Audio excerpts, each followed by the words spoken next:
최근 들어서 달러가 곧 약세가 될 것이다. 이렇게 주장하신 분들이 급격하게 늘어나고 있습니다. 근데 사실 시각은 정반대인 것 같습니다.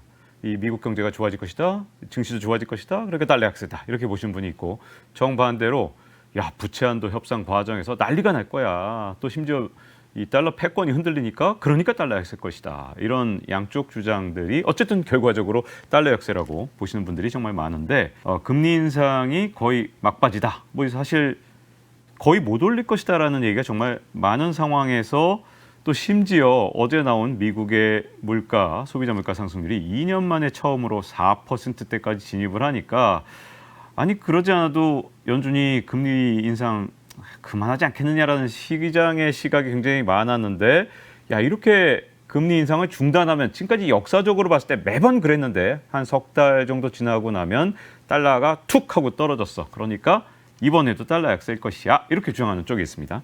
또 반대가 있죠. 야 지금 부채 한도 협상도 저렇게 시끄럽고 달러 패권까지 흔들리는데 이렇기 때문에 이제 달러의 시대가 저물면서 점점 달러와 같이 떨어지면서 1,100원대로 간다. 이렇게 주장하는 시각도 있습니다. 자, 이 두 가지 시각 다 제가 좀 검토를 좀 해보면요. 일단 먼저 좀 제가 자주 말씀드렸던 것부터 먼저 해보겠습니다. 달러 패권 흔들려서 과연 달러 약세가 갈 것이냐. 부채 한도 협상하고 그러면 다른 나라 같으면 부도 위험 있고 그러면 달러 던져야겠죠. 하지만 달러는 다릅니다. 다른 나라는 국가 부도 위험이면 당연히 그 나라 통화 가치가 떨어지겠지만 달러는 정말 많이 다르죠. 특히 달러 패권이 약화된다고 해서 무조건 달러와 가치가 꼭 떨어지는 것도 아니거든요. 물론 뭐 심각합니다. 뭐 사우디도 막 이탈 조짐이 있지, 뭐 러시아, 브라질 뭐 등등 자원 부국들 자꾸 위안화 얘기 나오지. 심지어 뭐 이스라엘까지도 위안화를 외환보유고로 채택했다. 이것도 제가 말씀드린 적이 있죠. 자, 그런데 여기까지만 보고 무조건 달러 약세다라고 보기에는 정말 힘든 부분이 있습니다. 왜냐하면 고전 경제학은 그렇게 분석할 수도 있어요. 하지만 제가 공부한 복잡계 경제학에서 가장 중요시 여기는 건 상호작용을 한다는 겁니다. 그래서 경제 현상이 생기면 결코 가만히 있지 않고 거기에 맞대응을 합니다. 이 과정에서 나비 효과들을 만들어내기도 하는데요. 가장 중요한 상호작용의 주체가 누구냐? 바로 미국의 정부입니다. 달러 역세 또는 뭐 달러 패권이 기우는 모습이 나온다면 미국 정부가 가만히 있을까요? 미국의 연준이 가만히 있을까요? 아마 모든 국력을 동원해서라도 달러화 가치를 지키려고 할 겁니다. 그 방법 중에 하나는 달러와 품귀 현상을 만들어내고 그 과정에서 뭐 일부 국가가 부도난다 하더라도 미국만 아니라면 그게 달러화 가치를 바로 세우는 그리고 달러 패권을 유지하는 길이 된다면 그런 선택을 할 수도 있기 때문에 결코 달러 패권이 약화되는 게 이 방향으로 가느냐 그렇지 않고요. 항상 역사에서는 반작용이나 아니면 이걸 되돌리려는 인간들의 노력에 의해서 바뀐 적이 정말 많았기 때문에 패권이 약화되니 달러 약세다. 이건 제가 보기엔 결코 옛날 고전파적인 시각인 것 같고요. 제가 보기엔 새로운 경제학의 시각으로 볼 때는 언제나 역사는 되돌림에 굉장히 강력한 강도가 있었다. 이 말씀은 제가 경제 한방을 통해서 여러 번 말씀드렸던 것 같습니다. 그래서 한 방향으로 간다고 볼 게 아니라 어느 방향으로 갈지 나비 효과를 좀 지켜봐야 되는 부분이 있고요. 자, 근데 이제 새로 나온 부분이 있습니다. 이제 그 부분을 제가 이제 집중적으로 분석을 해볼까 하는데, 자, 이제 미국의 금리 인상이 거의 끝난 건 맞죠. 뭐 한 번 더 인상하냐 마냐 이게 있긴 하지만 사실상 금리 인상이 마무리 국면에 있는 건 맞는 것 같습니다. 단기적으로 볼 때는요.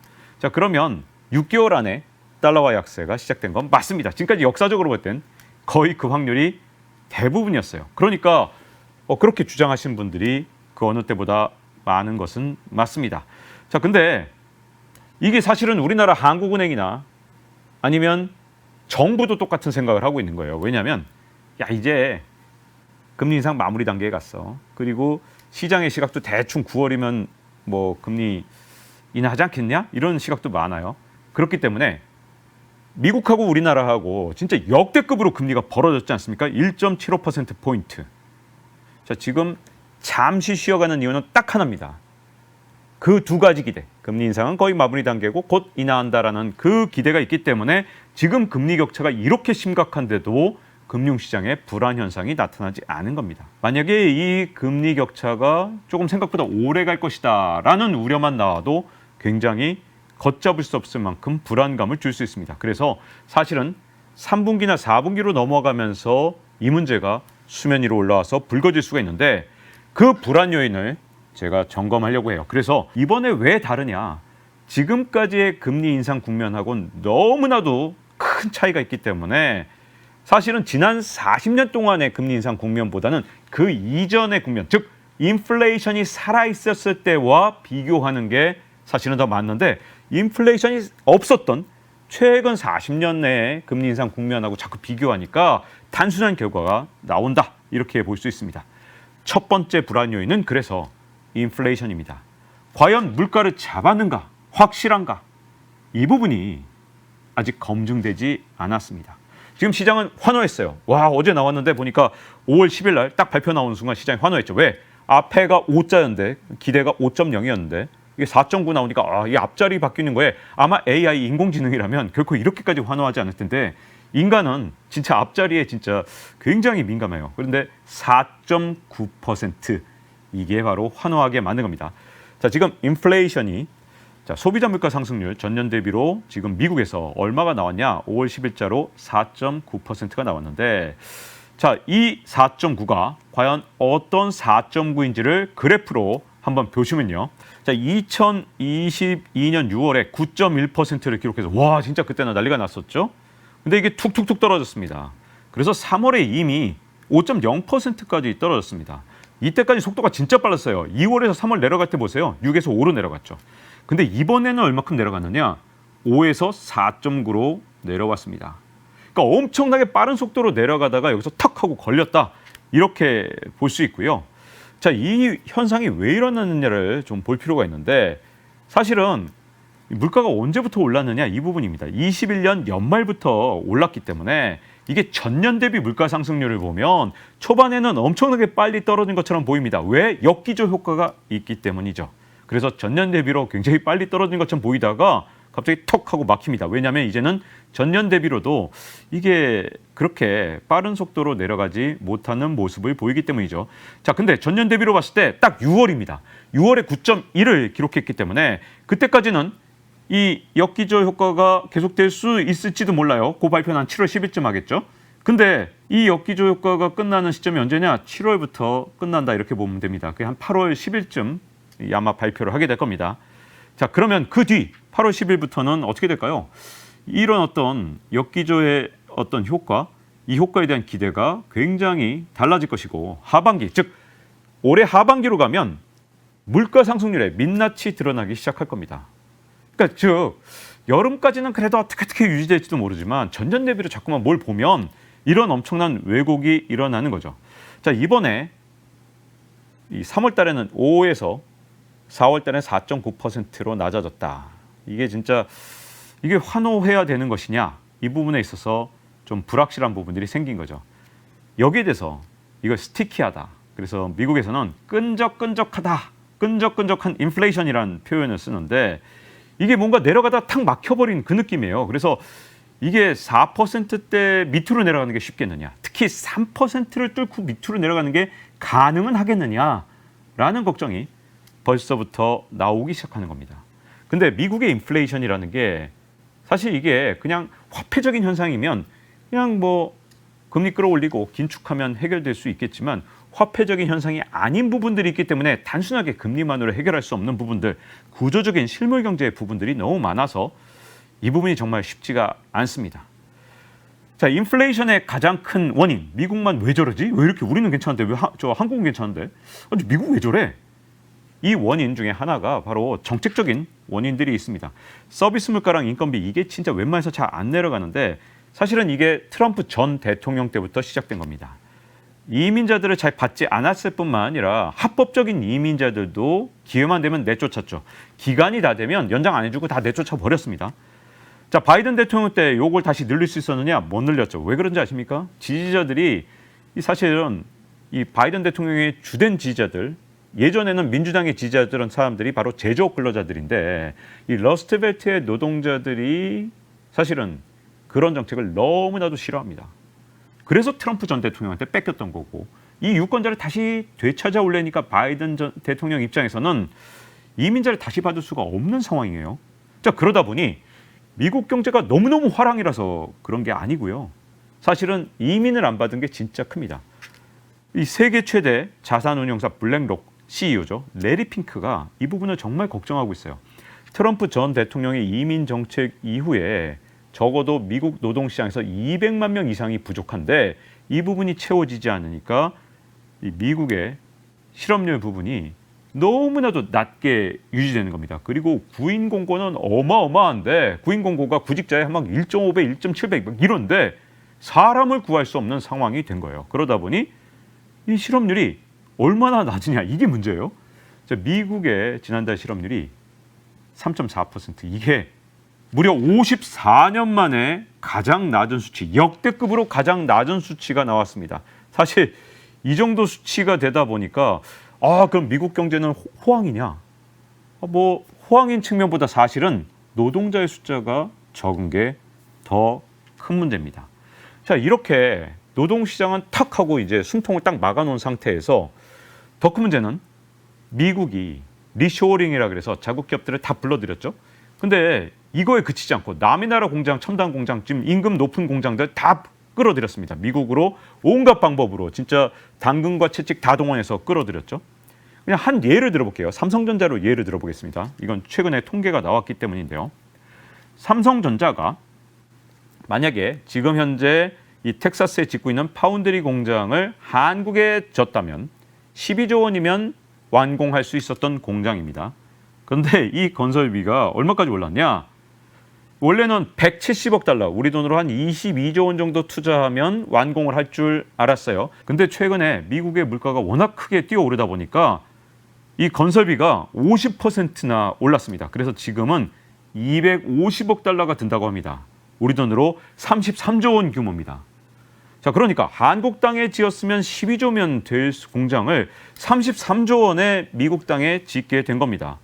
자, 근데 미국이 반도체 보조금 주니까 다 되는 거 아니냐? 괜찮지 않냐?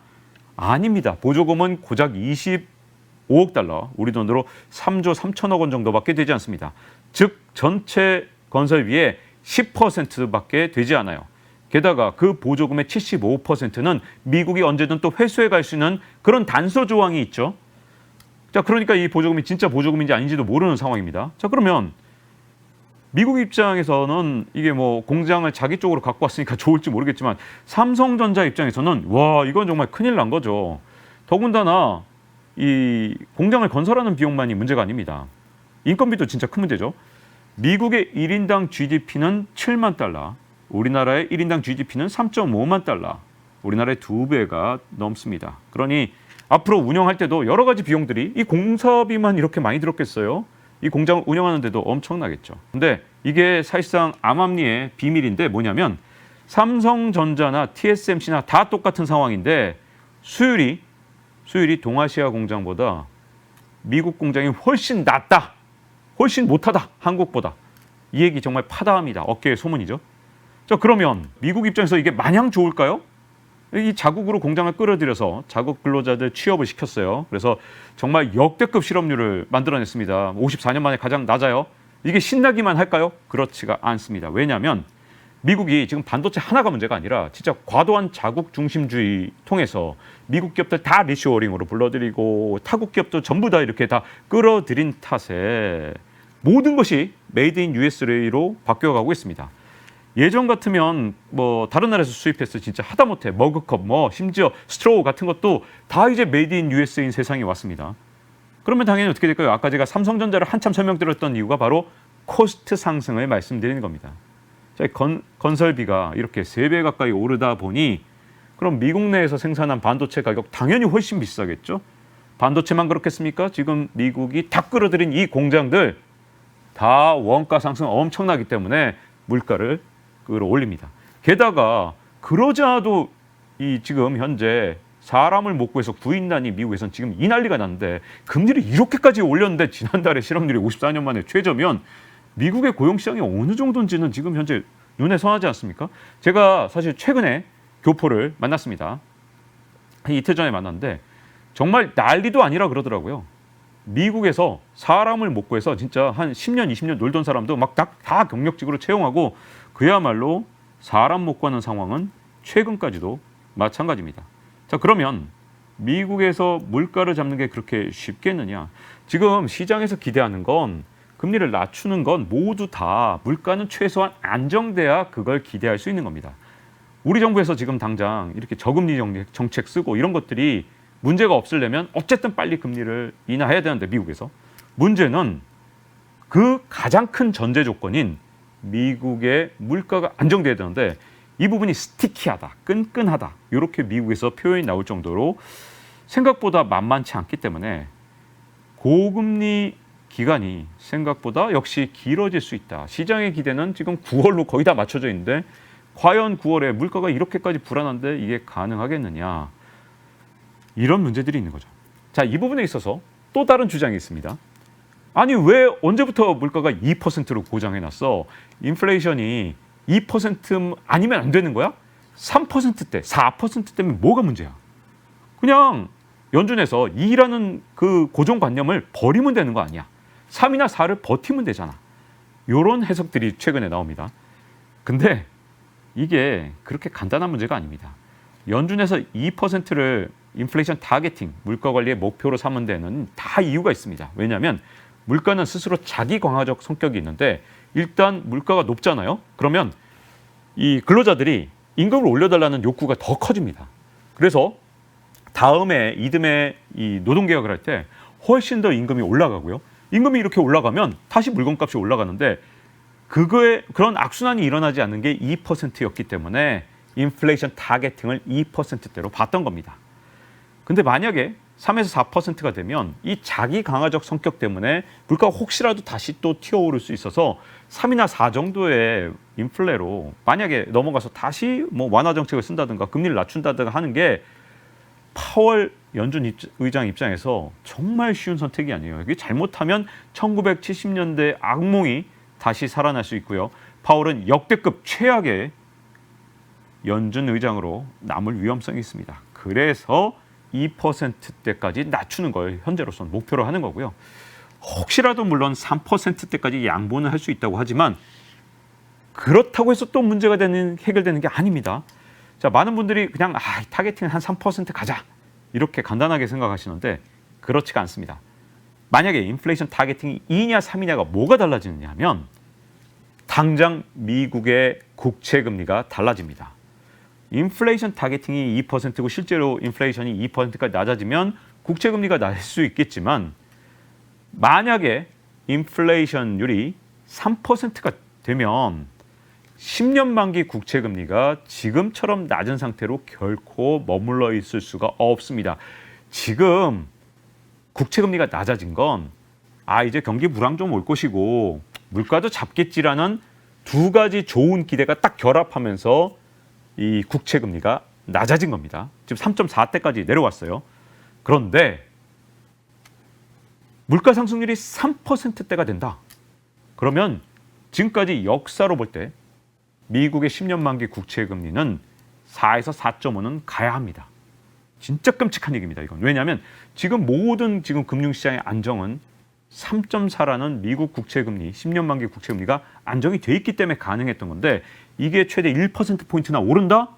그러면 지금 안정된 시장이 어떻게 될지 모르는 거죠. 국채 금리가 뛰어오른다는 게 어떤 건지 여러분들 보셨죠? 실리콘밸리 은행 파산이라든가 나머지 은행들도 다 위험했던 적이 있습니다. 근데 3.4가 돼서 간신히 안정시킨 건데 다시 4에서 4.5로 튄다? 어떤 결과를 갖고 올지 모르는 거죠. 그래서 3%대 물가 상승률도 결코 금융시장에 이게 안정적인 미래를 담보할 수 있는지가 확실치 않아요. 심지어 4%대다?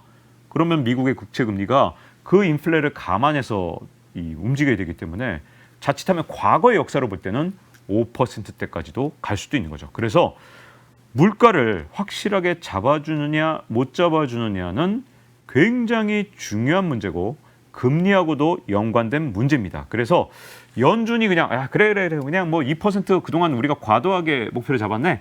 한 3이나 4%대도 좋아. 그냥 그 정도로 갈게.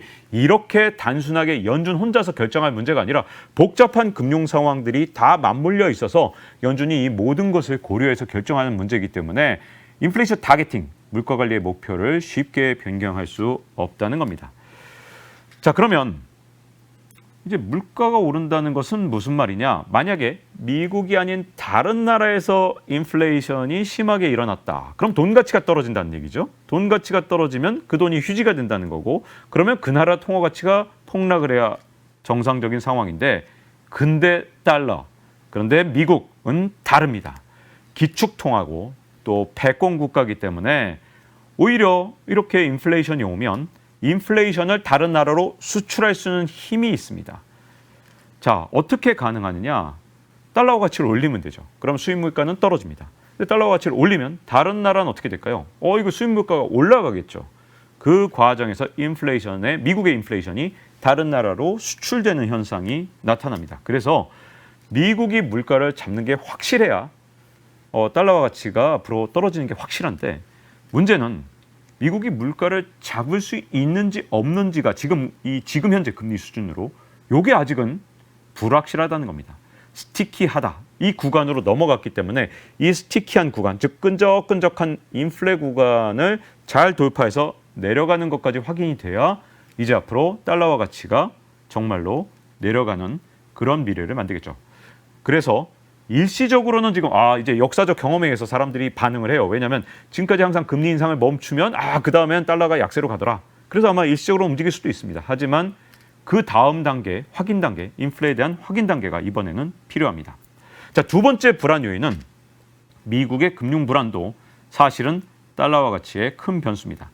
자, 미국의 은행 위기는 아직까지는 진행 중입니다. 당장 이제 수면 아래로 찍어 누른 건 맞지만 지금 현재 미국 금융시장에서는 어떤 문제가 생겼냐면 돈맥 경화가 나타나기 시작했습니다. 과연 이렇게 막 옆에 있는 은행이 막 망해가는 이 모습을 보면서 미국의 중소은행들이 돈을 선뜻 빌려줄 수 있겠느냐 하는 문제가 있는 거죠.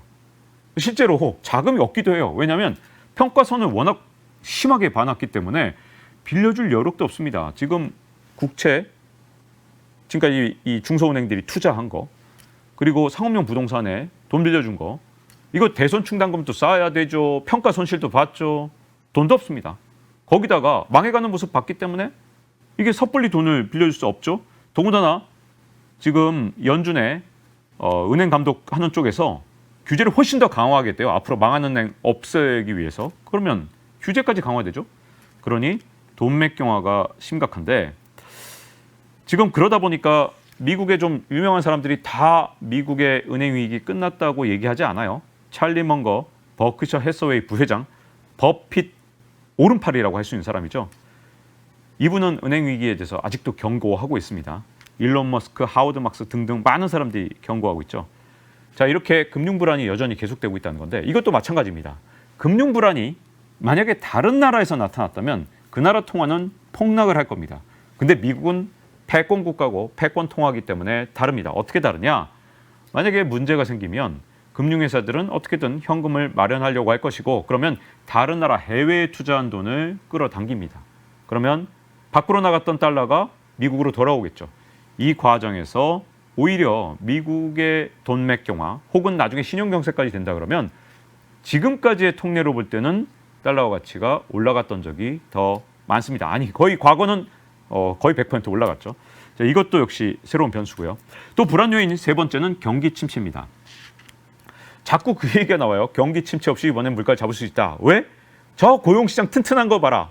54년 만에 최저치로 미국의 실업률이 낮다. 그러니까 이번에는 금리를 이렇게 기준금리를 올렸는데도 불구하고 미국 경제는 튼튼하다. 그러니까 이번에는 미국 경제가 경기 침체 없이 잘 금리 인상기를 넘길 것이다. 저는 이 부분은 정말 모순된 생각이라고 생각을 합니다. 둘 중에 하나만 가능하다고 생각해요. 경기 침체가 전혀 없으면 물가를 못 잡을 거고요. 경기 침체가 마일드하게라도, 그러니까 아주 약하게라도 경기 침체가 와야만 제가 보기에는 물가를 확실하게 잡을 수 있을 거라고 보는데요.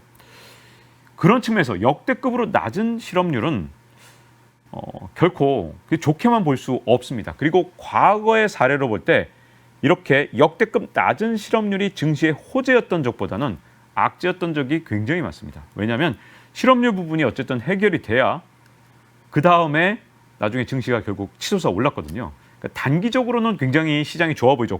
골디락스처럼 보입니다. 하지만 어떻게 보면 더 장기적으로는 좀 더 미국 경제의 본질적인 문제, 이 인플레 문제를 확실하게 잠재우려면 아주 마일드하게라도 침체가 오는 게 좀 더 확실한 방법인데, 문제는 경기 침체가 왔을 때 달러화 가치는 어떻게 됐느냐? 올라갔습니다. 그래서 만약에 달러화 가치가 올라갈 거냐 떨어질 거냐 이걸 보려면 경기 침체 여부도 굉장히 중요한 부분입니다. 근데 여기까지 말한 건 글로벌 통화 대비 달러화 가치, 즉 이 국제 통화 대비 달러화 가치입니다. 그래서 유로화나 엔화 같은 주요 6개국 통화 대비 달러화 가치를 제가 지금 말씀드린 거예요. 그래서 이런 국제 통화 대비 달러화 가치가 어떻게 될 것이냐에 대해서 불확실하다는 점을 말씀드린 겁니다. 지금까지 역사가 진짜 최근 3, 40년 동안의 역사가 반복된다면 달러 가치가 떨어지는 게 맞긴 한데, 지금 경기 침체라든가 금융 불안이라든가 아니면 미국의 인플레 같은 상황이 아직도 진행되고 있기 때문에 굉장히 불확실한 측면이 많다. 그래서 달러 가치가 확정적으로 떨어질 것처럼 얘기하는 건 지금 굉장히 아직은 섣부른 생각이다라는 걸 말씀드리고 싶고요. 자, 여기까지는 그래도 불확실한 측면이지 뭐 사실은 그래도 달러가 무조건 뭐 어떻게 되느냐 이걸 갖다가 방향성을 나타내기는 아직 좀 힘든데, 자, 이제부터 좀 더 중요한 얘기를 해볼게요. 이제 글로벌 통화 대비였다면 이제는 원화 대비 달러화는 어떻게 될 것이냐, 이 부분에는 더 중요한 부분이 있어요. 바로 한국 경제는 어떻게 될 것이냐, 이게 원화 대비 달러화 가치의 또 다른 문제입니다. 자, 지금 수많은 변수들 때문에 글로벌 통화 대비 달러화 가치는 불확실성이 정말 많지만, 원화는 지금 이대로 간다면 연말에 원화 가치가 하락할 만한 수많은 악재들을 갖고 있습니다. 자, 지금 미국 경기가 침체로 갈 것이냐 또는 뭐 마일드하게 갈 것이냐, 뭐 그냥 경기 불황 정도로 그치고 침체는 안 갈 것이냐 등등등 여러 가지 얘기들이 있지만, 적어도 미국 경제가 슬로우다운, 즉 하강하고 있는 것만은 분명합니다. 이것만은 분명한데 이게 침체냐 아니면 그냥 불황 정도로 끝나느냐, 여기에 사이에 있는 거죠. 자, 근데 우리나라 상황을 잘 생각해 볼게요. 우리나라의 무역 상황을 살펴보겠습니다. 탈중국 정책 이후에 대중국 수출이 급감을 했습니다. 물론 중국 경제가 잘 살아나지 않아서 그런 측면도 있겠지만, 지난해 미국의 대중국 수출은 역사상 최대치를 기록했기 때문에 이 중국 경제가 안 좋은 이유만으로 수출이 이렇게 안 되는 것보다는 여러 가지 지정학적 그리고 국제적인 어떤 우리의 정책의 영향도 조금은 있었던 것으로 보여집니다. 자, 근데 대중국 수출만 지금 안 되느냐? 그게 아닙니다. 우리가 수출의 지역별로 나눠봤을 때 1위 지역이 중국이었고 2위가 아세안 지역이었는데, 아세안 수출까지 지금 중국 수출 줄어든 것만큼 엄청난 속도로 줄어들었습니다. 그래서 1, 2위 수출 지역인 1위 중국, 2위 아세안, 이게 다 무너지고 나니까 우리나라의 수출은 이제 거의 미국 수출에 의존하고 있거든요. 자, 근데 이렇게 미국 수출에 전적으로 의존하고 있는 이런 상황이 올 하반기에 펼쳐질 가능성이 굉장히 큰데, 만약에 미국마저 경기 침체나 경기 불황이 온다면, 침체까지 안 가고 불황만 와도 우리나라의 수출은 그 어느 때보다도 올 하반기에 조금 더 흔들릴 가능성이 있는 거죠. 그러면 수출로 먹고 사는 우리나라에서 더욱더 원화 가치에 대한 불안감이 커질 수밖에 없는 상황이 우리한테 문제점으로 작용하고 있습니다. 그러니까 사실은 이런 불안감을 줄이려면 수출 지역을 빨리 다변화해야 됩니다. 중국 수출이 그만큼 줄었으면 아세안이라도 더 빨리 수출을 더 빨리 하고 개척하고, 다른 뭐 인도라도 개척하고 해야 되는데 이 속도가 너무 느리다 보니까, 아니 그게 아니죠. 아세안은 중국하고 똑같은 속도로 지금 줄어들었기 때문에 지금 사실은 대중국 수출을 줄어든 만큼 다른 시장을 빨리 발굴해야지, 안 그러면 미국 시장에 대한 의존도가 이렇게 과도하게 높아지면 다시 옛날처럼 되는 거죠. 옛날에 미국이 기침을 하면 우리는 폐렴을 걸린다, 이런 얘기가 있었는데 최근 20년 동안 그렇지 않았어요. 왜 그러냐 하면 우리가 수출 다변화를 그래도 좀 많이 해놨었기 때문인데, 지금은 다시 이제 미국 수출 의존도가 상당히 높아졌습니다. 그게 하반기에 좀 연말로 갈수록 조금 문제고요. 경상수지마저 불안한 게 문제인데, 2022년에는 사실은 그래도 경상수지 흑자로 버텼는데 23년 1월, 2월 연속으로 경상수지 적자를 본 데다가 3월 달에 흑자 전환했다 이렇게 나왔지만, 이게 흑자 규모가 고작 2억 7천만 달러입니다. 우리나라 돈으로 3,600억 원 수준이에요. 대한민국이라는 나라가 사이즈가 이만한데 3,600억 원 수준이면 요만큼이잖아요, 진짜. 그러다 보니 여전히 안심할 수 없고요. 3월 달에 경상수지 흑자폭은 12년 만에 최저 수준이었기 때문에 지금 사실 경상수지 흑자폭을 다시 늘릴 수 있는 대책 마련이 굉장히 시급합니다. 이대로 그냥 가만히 있으면 안 되고요. 적극적으로 경상수지 흑자를 다시 확보할 여러 가지 방안들을 모색할 필요가 있다고 보여지고, 거기다가 우리나라는 경상수지 적자만이 아니라 재정 적자까지 보면서 쌍둥이 적자가 지속되고 있는데요. 우리나라의 재정 적자가 얼마나 나타나는지 관리 재정 수지 그래프를 한번 보여드릴 텐데요. 자, 이 그래프를 보면 우리나라 관리 재정 수지 2022년에 112조 원, 21년에 90.6조 원. 자, 이게 20년에는 코로나 때문에 돈을 써서 그렇다 치더라도 21년에도 많이 줄이지 못했죠. 그런데 22년에 다시 120조 가까이로 늘어났어요. 사실 코로나가 극복된 상태에서 22년에 적자 규모가 더 늘어났다는 건 심각한 문제가 있다, 이렇게 보여지고요. 진짜 심각한 건 1월과 2월 사이에 적자 규모가 무려 30조 원이나 됐다는 겁니다. 사실 이 경상수지 적자하고 재정 적자가 동시에 나타나는 걸 쌍둥이 적자라고 하는데, 이게 진짜 위험 신호입니다. 미국은 쌍둥이 적자를 견딜 수 있지만 미국이 아닌 나라는 다 위험하죠.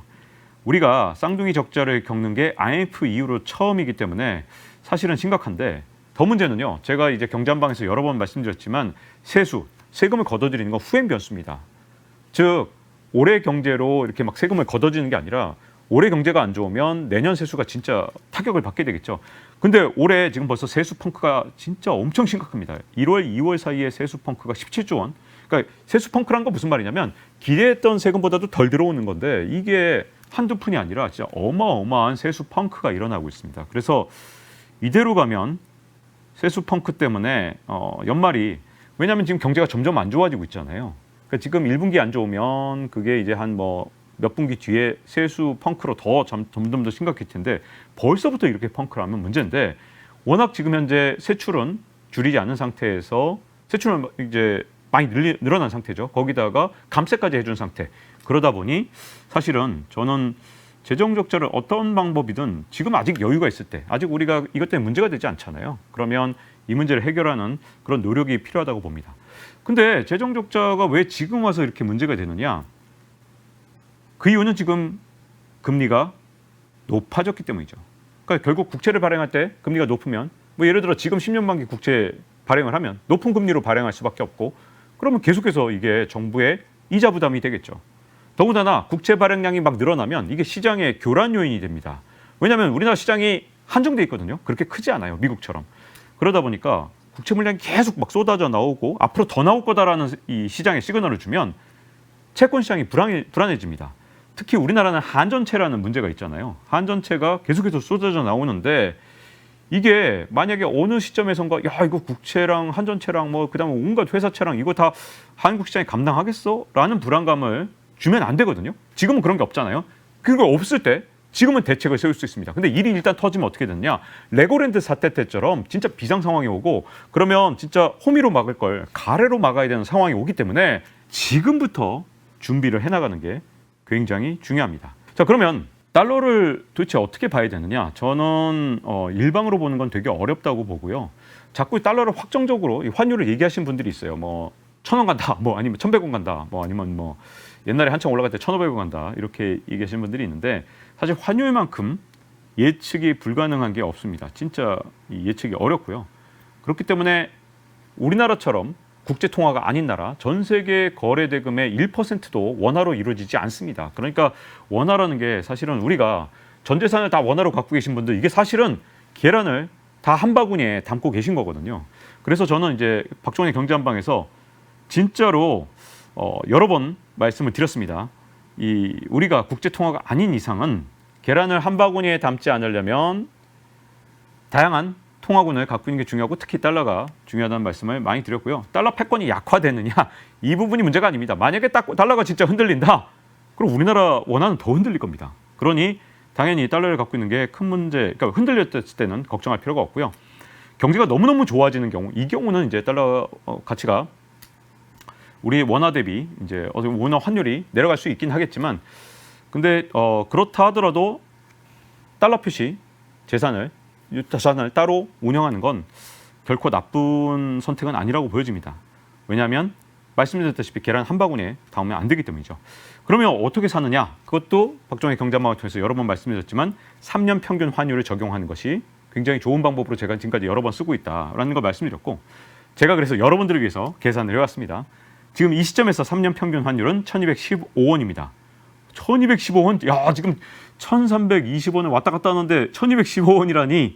라고 생각하시는 분들이 계시겠지만, 사실은 대표적인 시기 올해 2월 1일에 석 달 전에 1215원까지 내려간 적이 있었어요. 그리고 나서 다시 반등을 했었는데, 그때도 미국의 금리 인상 폭이 갑자기 줄어든 데다가 한국 정부의 개입, 이 외환시장 개입도 좀 있었기 때문에 그런 여러 가지 요인들이 다 결합되고, 심지어 연기금까지 동원해서 외환시장에 개입을 하겠다, 이런 얘기가 나오는 바람에 그때 2월 1일자에 1215원까지 갔던 겁니다.